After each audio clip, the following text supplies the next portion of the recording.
সকলোকে নমস্কাৰ জনাই আজি আলোচনা কৰিব বিচাৰিছোঁ যে 2023 বৰ্ষত DWLP UP নিযুক্তি প্ৰক্ৰিয়াত লখিমপুৰ জিলাত SC প্ৰাৰ্থীসকলৰ 17টা পদ খালী হৈছিল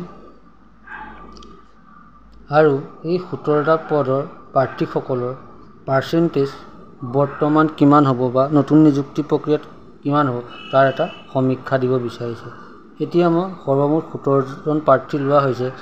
আপোনালোকে চাই যাব প্ৰথমজনে পাইছে 61 55 58 60 61 58 66 64 59 60 58 59 61 55 63 56 56 মানে এতিয়া দেখা গৈছে যে লখিমপুৰ জিলাত যদি নতুন নিযুক্তি প্ৰক্ৰিয়া চোৱা যায় 55 লৈকে নামিব পাৰে, কিয়নো যোৱাবাৰ নিযুক্তি প্ৰক্ৰিয়াৰ সমীক্ষা চালে দেখা যায় যে 55 লৈকে প্ৰাৰ্থীজনে এটা চাকৰি লাভ কৰিবলৈ সক্ষম হৈছিল।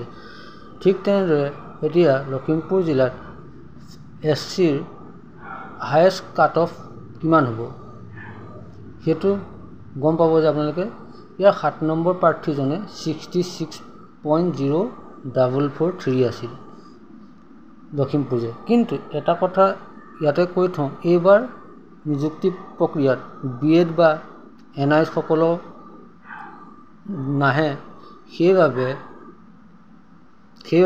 ইয়াতকৈ অলপ পাৰ্চেন্টেজ কমিব পাৰে বা এতিয়া যিজন 7 নম্বৰ প্ৰাৰ্থী 66.0443 তেখেতে হয়তো আনৰিজাৰ্ভ কেটেগৰীটো আহিব পাৰে বা 60 ওপৰত থকা প্ৰাৰ্থীসকল আনৰিজাৰ্ভ কেটেগৰী যদি আহে তেতিয়াহ'লে SC প্ৰাৰ্থীসকলৰ আৰু যথেষ্টখিনি পাৰ্চেন্টেজ নতুন নিযুক্তি প্ৰক্ৰিয়াত কমিব বুলি আশা কৰিব পাৰি।